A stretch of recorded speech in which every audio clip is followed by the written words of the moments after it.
hello friends respected teachers very good news for teacher है बहुत एटा ভাল खबर दिसे शिक्षकসকলৰ বাবে অসমৰ মুখ্যমন্ত্ৰী ডক্টৰ হিমন্ত বিশ্ব শৰ্মা ছাৰে তো আজিৰ ভিডিঅ'ত এই ভেৰি গুড নিউজটো আপোনালোকৰ লগত শ্বেয়াৰ কৰিম তো ভিডিঅ' একেলগে চাব আৰু চেনেলটো সাবস্ক্ৰাইব কৰি দিব so let's start the video' অসমৰ মুখ্যমন্ত্ৰী ডক্টৰ হিমন্ত বিশ্ব শৰ্মা ছাৰে ঘোষণা কৰিছে টুইটাৰ হেণ্ডেল বা ফেসবুকতো দিছে সকলো চৰকাৰী কৰ্মচাৰীয়ে এককালীন 5 লাখ টকালৈকে সাহায্য পাব যদি তেখেতৰ সাৰ্ভিস পিৰিয়ডত তেখেতৰ কিবা দুৰ্ঘটনা হয়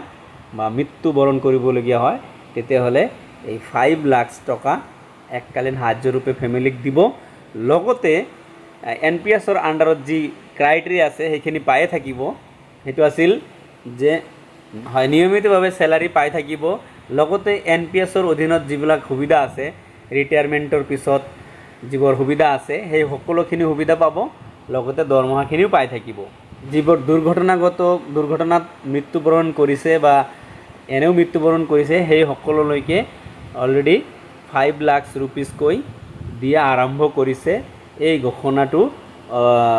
হিমন্ত বিশ্ব শৰ্মা ছাৰে ঘোষণা কৰিছে সো নিশ্চিতভাৱে এটা ভাল খবৰ কাৰণ জীৱনত মৰণ আহিবই পাৰে তো এককালীন সাহায্য এটা ফ্যামিলি পালে বহুত এটা হেল্প হ'ব সরকারি কর্মচারী ক্ষেত্রতে এটা ভাল খবর অসমৰ মুখ্যমন্ত্ৰী ছাৰে ঘোষণা দিছে আমাৰ চৰকাৰে এই বছৰ এটা নতুন পদক্ষেপ হাতত লৈছে সৰ্বশিক্ষা অভিযানত ঠিকাভিত্তিক শিক্ষক ৰূপে কাম কৰা সম্পূৰ্ণ 35000 শিক্ষকক অসম চৰকাৰৰ নিয়মীয়া কৰ্মচাৰী হিচাপে নিযুক্তিৰ বাবে